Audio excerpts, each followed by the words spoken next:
کیا بڑا ہجوم اور شعلہ بیان تقریریں مطلوبہ نتائج حاصل کر سکتی ہیں؟ بڑا ہجوم اور شعلہ بیان تقریریں کیا امر بالمعروف جلسے سے عمران خان مطلوبہ نتائج حاصل کر سکیں گے؟ حکمران جماعت کا جلسہ امر بالمعروف کامیابی کے ساتھ اختتام پذیر ہوا۔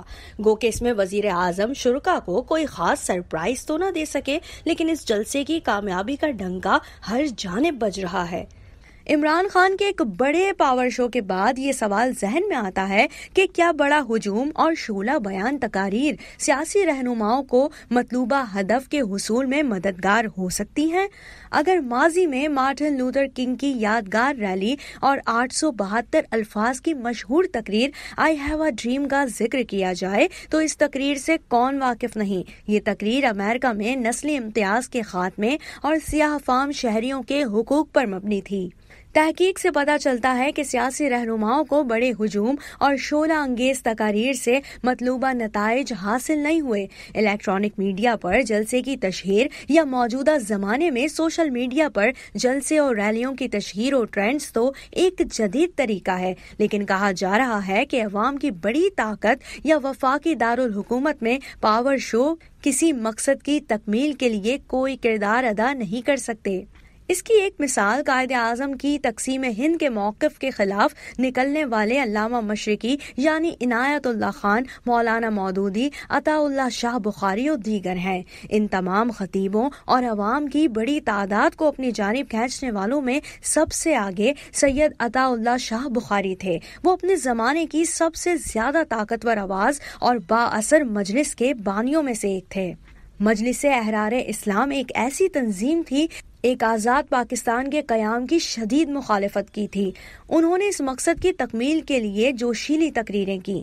اگر عوام کی بڑی تعداد اور آپ کے چاہنے والوں کا اثر ہوتا تو یقیناً اس وقت قائد اعظم کی مقناطیسی شخصیت کو گرہن لگ جاتا، یا وہ ایسی طاقتور مخالفت دیکھ کر اپنے ارادے سے پیچھے ہٹ جاتے، کیونکہ وہ اپنے مقصد کی تکمیل کے لیے عطا اللہ شاہ بخاری کے برعکس وہ انگریزی میں تقریر کرتے تھے، اور انگریزی سمجھنے والوں کی تعداد آٹے میں نمک کے برابر تھی۔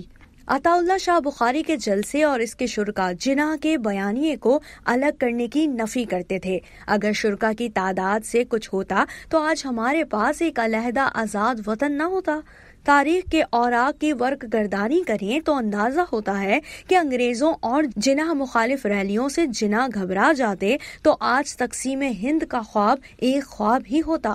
ہاں، یہ ہو سکتا ہے کہ زبردست بیان بازی رہنماؤں کو ووٹرز حاصل کرنے میں مدد کر دیں، لیکن یہ نہیں کہا جا سکتا کہ جلسے جلوس ہمیشہ ایک ویژن، حکمت عملی یا ایک خاص خواب کی تکمیل کے لیے پر اثر ثابت ہوں۔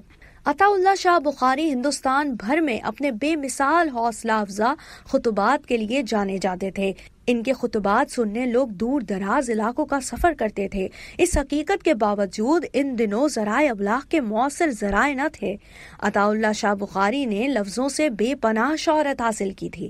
ہندوستان میں اس نامور سیاسی علم بردار کی ایک جھلک دیکھنے کے لیے لوگ گھنٹوں انتظار کرتے تھے۔ کچھ تاریخی واقعات کے مطابق عطا اللہ شاہ بخاری رات کے کھانے کے بعد اپنی تقریر شروع کرتے اور فجر تک جاری رکھتے۔ ان کی تقاریر کا موضوع غریبوں کے دکھوں اور مصائب کی تصویر کشی ہوتا تھا، جو ہمیشہ دل جیتنے کا سب سے مقبول موضوع رہا ہے۔ اس کے علاوہ تقاریر میں قرآن پاک کی مسحور کن تلاوت ان کے خطبات کو مزید نکھار دیتی تھی۔ اخبار دی اکانومک ٹائمز کی ستمبر 2013 کی ایک رپورٹ کے مطابق مہاتما گاندھی نے 1930 کے سالٹ مارچ میں 386 کلومیٹر پیدل سفر کیا۔ انہوں نے احمد آباد سے 23 دن کے مارچ میں 78 پیروکاروں کے ساتھ سفر کیا۔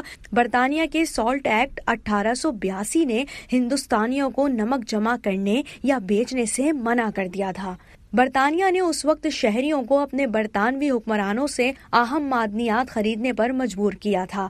یہی نہیں بلکہ نمک کی تیاری اور فروخت پر بھاری ٹیکس بھی لگایا گیا، جس سے ہندوستان کے غریبوں کو ٹیکس کے تحت سب سے زیادہ نقصان اٹھانا پڑا، کیونکہ نمک ان کی اہم ضروریات میں شامل تھا۔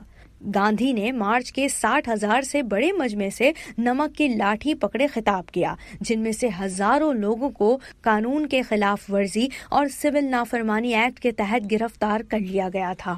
اس سے اندازہ لگایا جا سکتا ہے کہ ہندوستان 17 سال بعد یعنی 1947 کو آزاد ہوا۔ کچھ بھی فوری طور پر نہیں ہوا، بلکہ ویژن کی تکمیل میں عرصہ لگا۔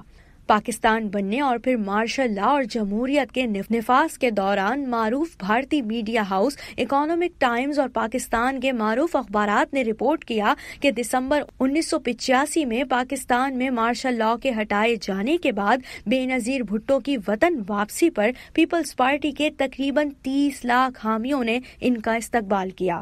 مسلم دنیا کی پہلی خاتون وزیر اعظم کو ایئرپورٹ سے 12 کلومیٹر کا فاصلہ طے کرنے میں 10 گھنٹے لگے۔ اسی طرح 1979 میں تقریباً 10 لاکھ افراد نے پرامن طریقے سے بیجنگ میں تیانمن اسکوائر پر 7 ہفتوں تک قبضہ کیا، جو جمہوری اصلاحات کے خواہاں تھے، لیکن چینی فوج غیر متوقع طور پر ٹینکوں کے ذریعے آئی اور ان غیر مسلح افراد سے تصادم کیا، جس کے نتیجے میں شہریوں کی بڑی تعداد ہلاک ہوئی۔ ان تمام واقعات سے اندازہ ہوتا ہے کہ ایک بڑا ہجوم جمع کر لینا کوئی کامیابی نہیں۔ 15 فروری 2003 کو دنیا بھر کے 600 سے زائد شہروں میں عراق جنگ کی مخالفت میں مظاہرے کیے گئے۔ ایک اندازے کے مطابق 30 لاکھ افراد نے روم، اٹلی میں تاریخ کی سب سے بڑی جنگ مخالف ریلی نکالی۔ برطانیہ کی تاریخ کا اب تک کا سب سے بڑا سیاسی مظاہرہ لندن میں 1 ملین افراد کا جمع ہونا تھا، لیکن کوئی بھی چیز امریکہ اور اس کے نیٹو اتحادیوں کو وہ کرنے سے روک نہیں سکی جو انہوں نے کیا۔